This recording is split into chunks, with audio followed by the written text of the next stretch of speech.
Hi folks, Jobin here. Do you know what time it is? I do. It's lighter review time. This is what is commonly called a permanent or everlasting match. It is a slightly unusual type of lighter that maybe not all of you are familiar with. This particular one is made in China, and yeah, I know what you may be thinking, and I hear ya. I've had quite a few lighters from China that were absolute garbage.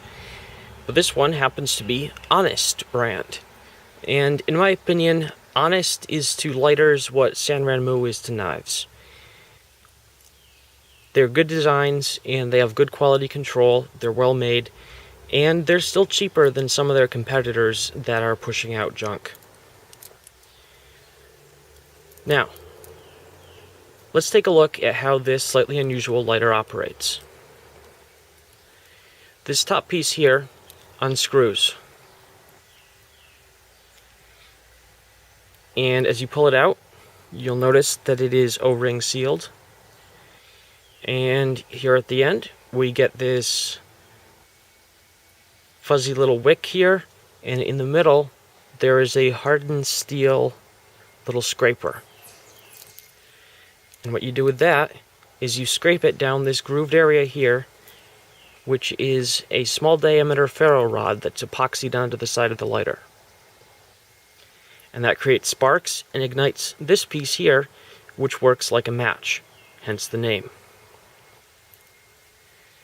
Now on the bottom of this lighter, there is this plug here, but you never need to mess with that.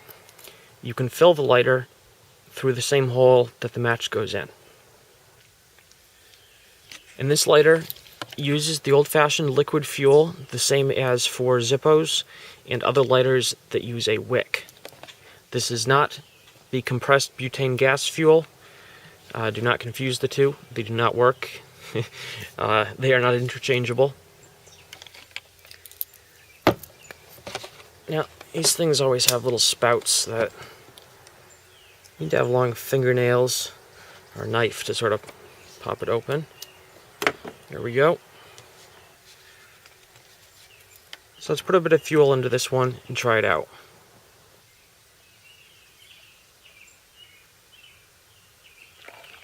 That should do for demonstration purposes. And put the match back in to let it soak up some of that fuel. And I need to wipe this lighter off because I spilled a little fuel on it. And if I lit it like that, I'd set my fingers on fire.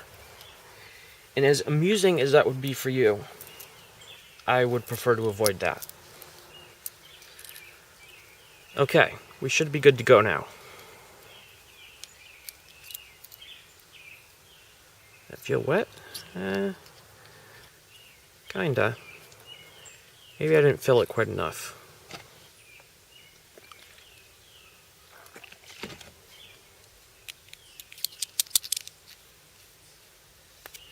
Ah, there we go.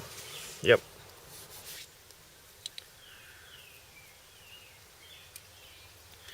Okay. And the best way I've found to do this is not a striking motion like that, like with a standard match. Although that can work, I prefer to go in sort of a plowing motion. This is a new ferro rod, so it'll take a few scrapes. There we go. Whoosh. And you have yourself a metal match. And you can light your candle, stick it, under your fire to get it going. To, light up the paper or tinder you have down there under the stack of twigs.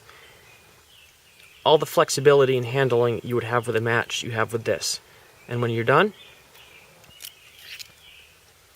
you just stick it in there, screw it down.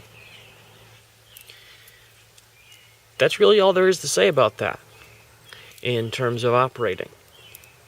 It's a very interesting little device, and I would say that is one of the good points. This is a bit of a conversation piece of a lighter. Probably most people won't have seen it before, and I think the design is very attractive.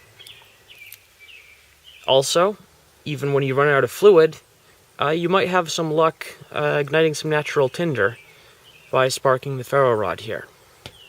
Now, there are a few downsides from a practical point of view, And the first is that it definitely takes two hands to operate. Most other lighters you're going to be able to do one-handed very, very easily. This one you need to hold each piece in a different hand, and the striking motion requires a fair amount of manual dexterity. Might get a little trickier if you were extremely cold, for example, and it would prove darn near impossible if you had, say, one broken arm or something. And also, it is two pieces. It's conceivable that you could lose the match, which would be a real bummer. But on the other hand, it has essentially no moving parts to break down. It is basically a ferro rod and a scraper, and there just happens to be a fuel reservoir. So overall, I think it's a very interesting design. I really like mine, and I hope you guys enjoy the video, and you enjoy the rest of your day too, I hope. Bye-bye. Back with a little bit of supplemental information I completely forgot about. You might be wondering what you do when the wick gets burnt down. Here's one that's been in use for a while, and see, the wick isn't fluffy anymore. It's kind of toasted and a lot smaller. It still works, but with a couple months more use, it might stop working. It might get too far burnt down. So what do?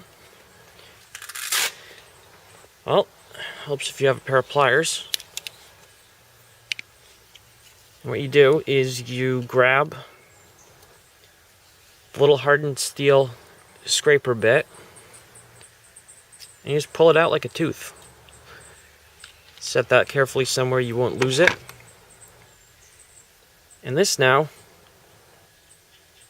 is just a common wick, probably the same as you'd see on a zippo. It does have the little metal wire running through it to give it some stiffness. And so you pull it farther up, and you take your little scraper thingy. The rounded end goes in first, and the square end you leave sticking out.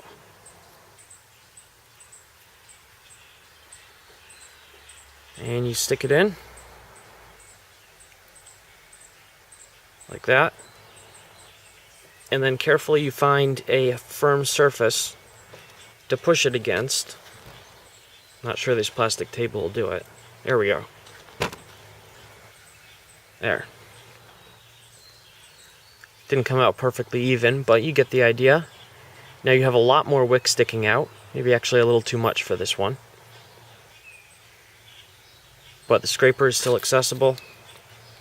Let's see how it works. Might produce too big a flame. Not bad. So there you go. That's how you adjust and or replace a wick. That's how you adjust or replace a wick on a permanent match lighter.